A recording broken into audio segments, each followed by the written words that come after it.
सुप्रभात सज्जन श्रोते हो. निशिदिनी मध्ये आपले स्वागत. शीर्षक आहे निरूपणाचं समाधीची ओळख. संस्कृत सुभाषित आहे, तत्वावबोधो भगवन सर्वा शात्रुपावकः प्रोक्ता समाधी शब्देन नतु तुष्णीम अवस्थितिः. तत्वावबोधो भगवन सर्वाशा तृणपावकः प्रोक्तः समाधि शब्देन न तु तुष्णीम अवस्थितिः. आत्मतत्वबोध ज्ञानाग्नि आशारूपी तृणदग्ध करीत असे. समाधी शब्द ही आत्मस्वरूपी स्थिर असणे ऐसे यथार्थ सुचवित असे.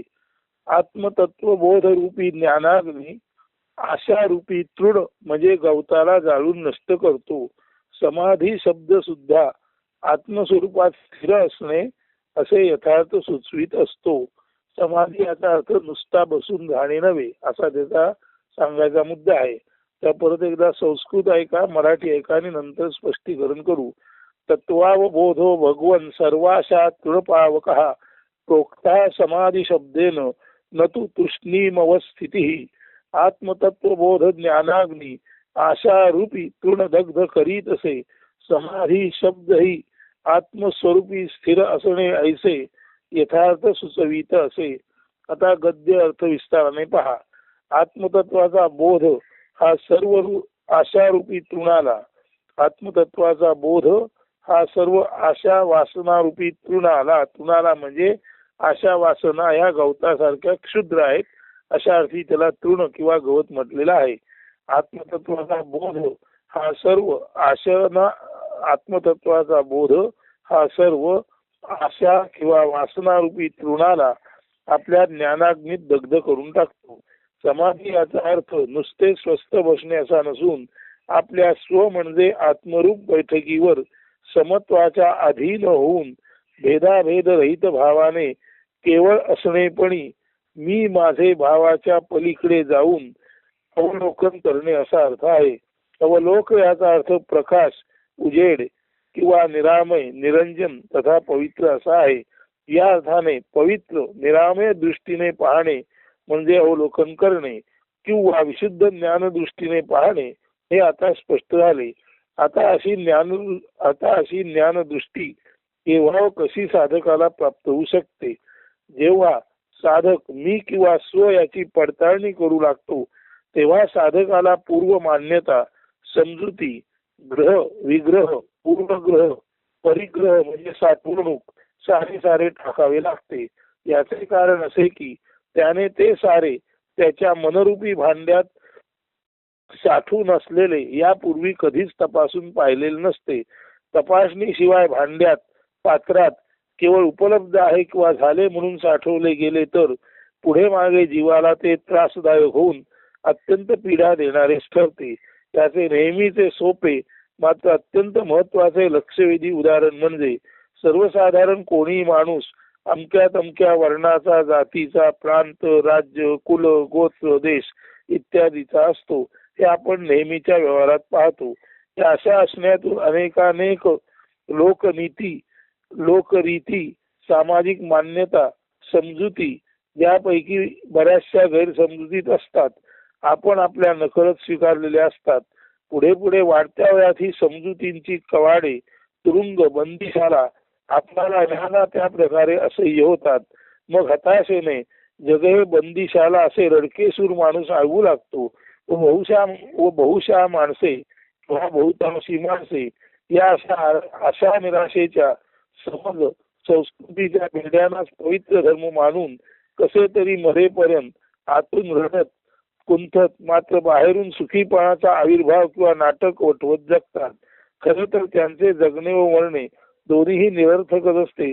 कारण ज्याने आपल्या असणेपणाचा अस्सल अर्थ ज्ञानाग्नीच्या उजेडात जाणला नाही, कस लावून जीवनाचे वाहते पण जो पाहू शकत नाही, त्याचे जीवन व मरण दोन्ही अवस्था वास्तवात अज्ञानातच किंवा निरर्थक म्हणूनच व्यतीत होतात. जन्मलो आणि मेलो इतकेच असते सारे. जीवनाचे जगणे म्हणजे स्वच्छंदी सरितेसम वाहणे, निर्जराच्या कधीही न संपणाऱ्या, कधीही न थांबणाऱ्या झुळझुळ संगीताप्रमाणे वाहणे.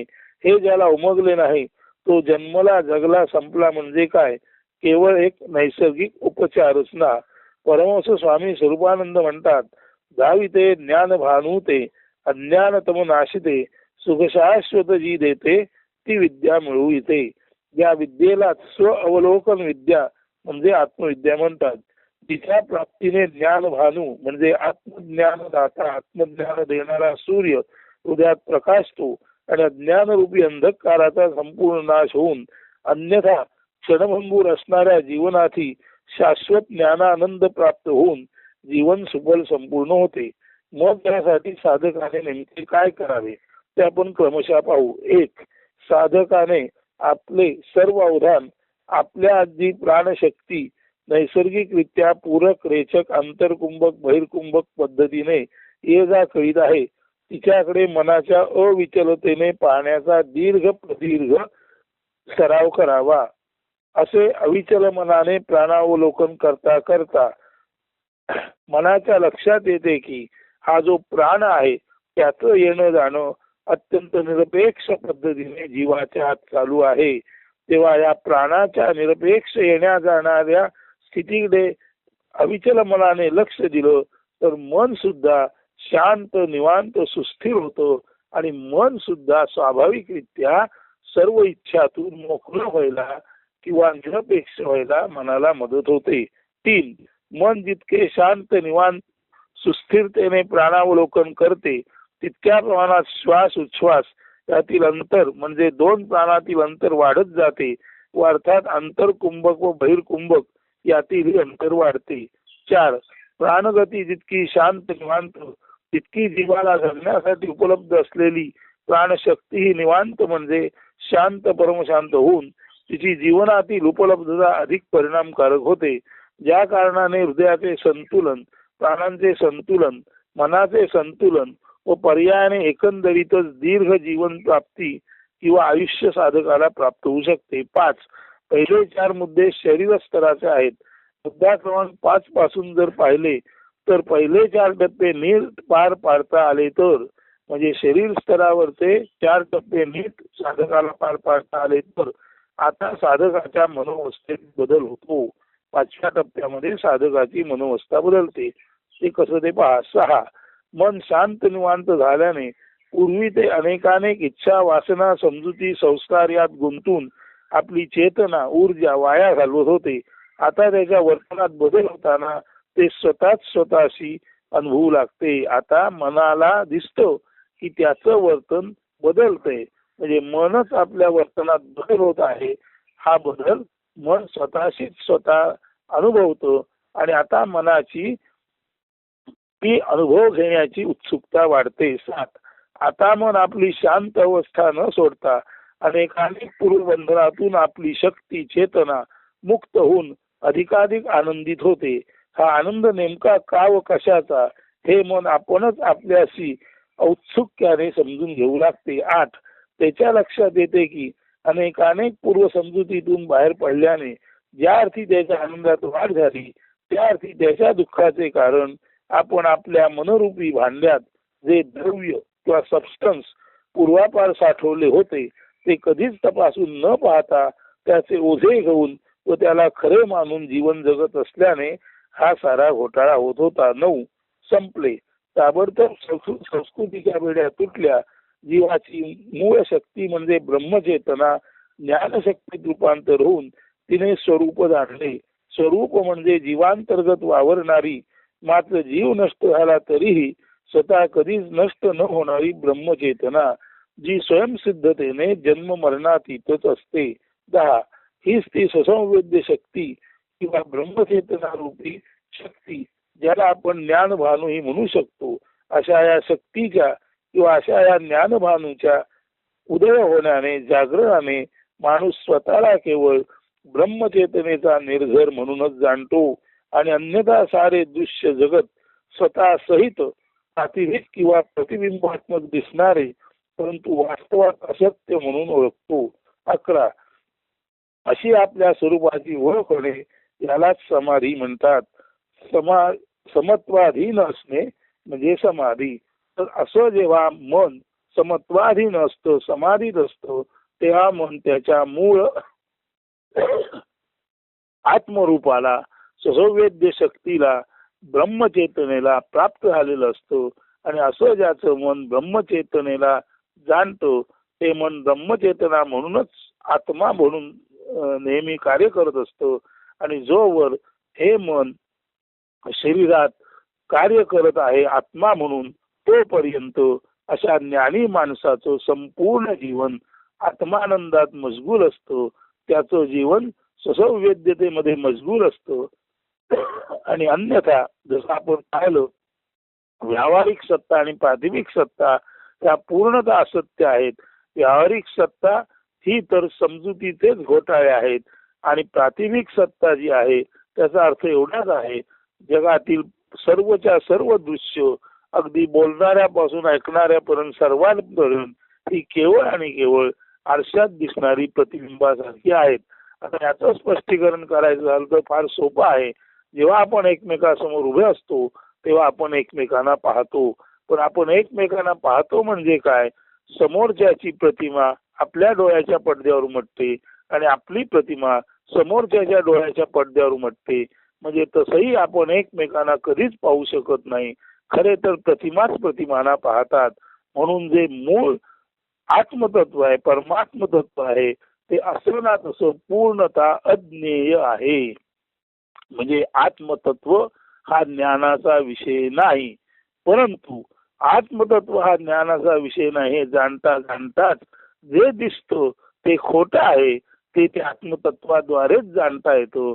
म्हणून परब्रह्म किंवा ब्रह्म आत्मा हा जरी अज्ञेय असला तरी तो जाणता आला नाही, तरी त्याच्यामध्ये सर्व जाणून देण्याची जी शक्ती आहे त्या अज्ञेय आत्म्याच्या किंवा त्या अज्ञेय ब्रह्माच्या शक्तीलाच सर्वज्ञ असे म्हणतात. म्हणून सर्वज्ञ म्हणजे जे ब्रह्मज्ञेय आहे, जो आत्मा ज्ञानाचा विषय होत नाही, तो आत्मा इतर सर्व जाणून देण्याच्या दृष्टीने आपणाला मदतकारक ठरतो. म्हणून आत्मा याचा अर्थ एवढाच, सर्व असत्य आहे हे ज्या योगी आपल्याला कळतं, ते जे आपल्याला कळतं ते आत्म्याद्वारे कळतं.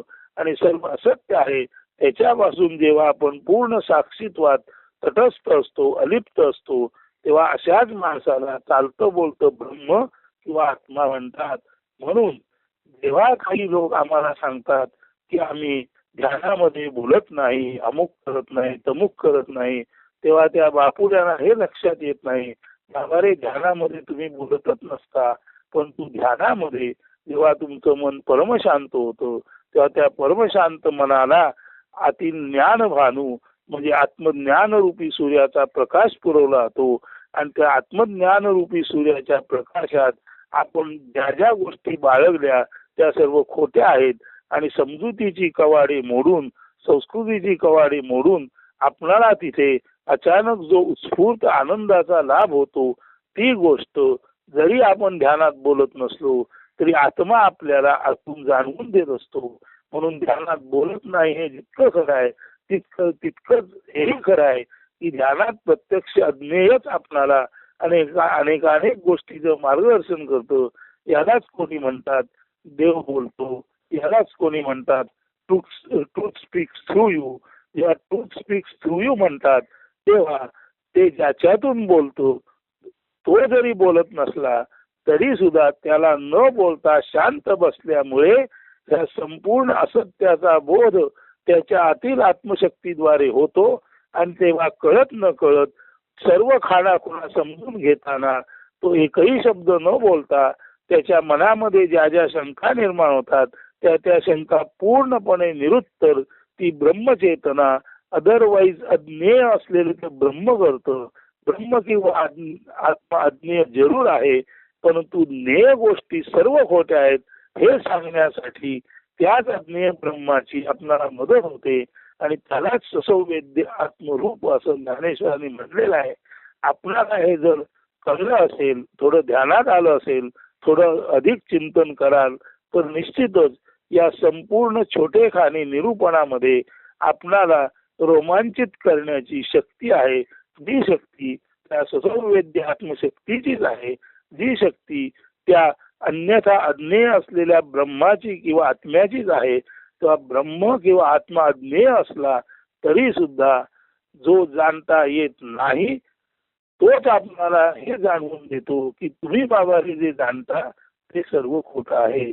तेव्हा ब्रह्म सत्य हे खरं का खोटं याच्यापेक्षा जगत मिथ्या हे ते ब्रह्मज्ञान आपल्याला समजून देतं. आणि जगत मिथ्याचा बोध झाल्यानंतर माणूस आपली सर्व कवाडे मोकळी करतो, आपल्यातील सर्व इष्टनिष्ट जाळून टाकतो. आणि जेव्हा समाधीमध्ये माणूस असतो तेव्हा त्या समाधीमध्ये त्याच्या आशा, अपेक्षा, हताशा, निराशा, सुख दुःख, वर खाली हा सर्व कुडा कचरा पूर्णपणे जाळून टाकला जातो. म्हणून समाधी ही सुद्धा कोकणात जशी भाजावर करतात तशा तऱ्हेची एक प्रक्रिया आहे. समाधीमध्ये ज्ञानभानू जागा होतो आणि मनाच्या अंतर्गत असलेलं सर्व हिणकस जळून जातं. मनाच्या अंतर्गत असलेलं हिणकस जळून गेलं की जे लो प्रेशर एरिया तयार होतो, कमी दाबाचा पट्टा तयार होतो. आणि कमी दाबाचा पट्टा तयार झाला की बाहेरील परमात्म शक्ती शरीराच्या आत मनामध्ये घुसते आणि ती परमात्म शक्ती मनामध्ये घुसून ती अज्ञेय शक्ती मनामध्ये घुसून मनाला सत्य आणि असत्य याचा परिपूर्ण बोध करून देते. अशा अर्थी समाधी हे अज्ञेयाचे माणसाला मिळालेलं वरदान आहे. अज्ञेय म्हणजे परमेश्वर नेमकेपणी जाणता येत नाही, ब्रह्म नेमकेपणी जाणता येत नाही, आत्मा नेमकेपणी जाणता येत नाही. पण हे नेमकेपणी जाणता न येणारं तत्व आहे तेच आपणाला नेमकेपणी बाबा रे हे सर्व दृश्य जग खोटं आहे हे जाणून घ्यायला मदत करतं.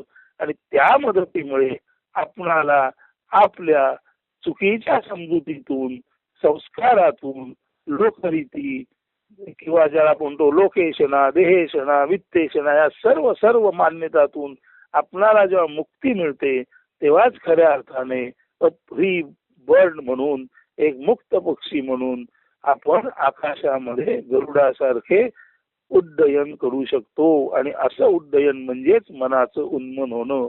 आणि मनाचं उन्मन समाधीमध्ये कसं होतं हे जर आपण पाहिलं असाल तर समाधी म्हणजे काय या निरूपणाचा अर्थ आपल्याला निश्चित जाणवेल. आणि अशी समाधी ज्याला लागली, अशा समाधीची ज्याला ओळख झाली, त्याच्या जीवनातील रोमांच प्रतिक्षण वाढतच राहतो.